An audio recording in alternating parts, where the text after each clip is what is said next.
ఎన్నికల షెడ్యూల్ రాగానే Andhra Pradesh DGP RP ఠాకూర్ను పక్కకు తప్పిస్తారంటూ ఒక్కసారిగా ప్రచారం ఊపందుకుంది.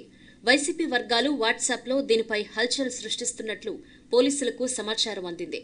అదే సమయంలో జగన్కు అనుకూలంగా ఉన్నట్లు టీడీపీ ఆరోపిస్తున్న కేసీఆర్ పత్రికలో డీజీపీ మార్పుపై గురువారం ఒక వార్త ప్రత్యక్షమైంది.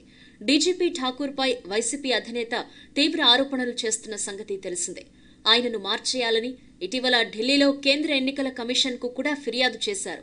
పోలీస్ బాస్లు, కీలక స్థానాల్లో ఉన్న అధికారులపై ఎన్నికల సమయంలో విపక్షాలు ఫిర్యాదు చేయటం సాధారణంగా జరిగేదే. కానీ ఇప్పుడు నవ్యాంధ్రలో జరుగుతున్న రాజకీయం వేరు.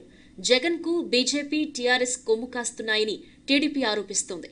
దీనికి బలం చేకూర్చేలా డీజీపీని మార్చేయాలి అని జగన్ కోరడం, షెడ్యూల్ రాగానే మార్చడం ఖాయమని కేసీఆర్ పత్రికలో రావటాన్ని టీడీపీ వర్గాలు ప్రత్యేకంగా చూస్తున్నాయి. అదే సమయంలో డీజీపీని మార్చేస్తున్నారంటూ వైసీపీ శ్రేణులు వాట్సాప్లో ప్రచారం చేస్తున్న విషయం పోలీసుల దృష్టికొచ్చింది. ఏసీపై ఒత్తిడి తెచ్చే చర్యల్లో భాగంగానే ఇదంతా జరుగుతోందనే అనుమానం వ్యక్తమవుతోంది. నిజానికి ఎన్నికల కమిషన్ ఈసారి నవ్యాంధ్రపై ప్రత్యేక దృష్టి సారించింది. రాష్ట్ర సీఈఓగా ఉన్న సిసోడియా చురుగ్గా వ్యవహరించలేకపోతున్నారంటూ ఆయనను మార్చాలని సూచించింది. రాష్ట్ర ప్రభుత్వం ఇందుకు అంగీకరించి సీఈఓగా ద్వివేదిని నియమించింది. ఇక ఎన్నికల సన్నద్ధతపై నిర్వహించిన సమావేశంలో ప్రెజెంటేషన్ సరిగా ఇవ్వలేకపోయారంటూ శ్రీకాకుళం కలెక్టర్ను మార్పించింది. తాను కలెక్టర్గా బాధ్యతలు చేపట్టి 3 రోజులే అయిందని చెప్పినా పట్టించుకోలేదు.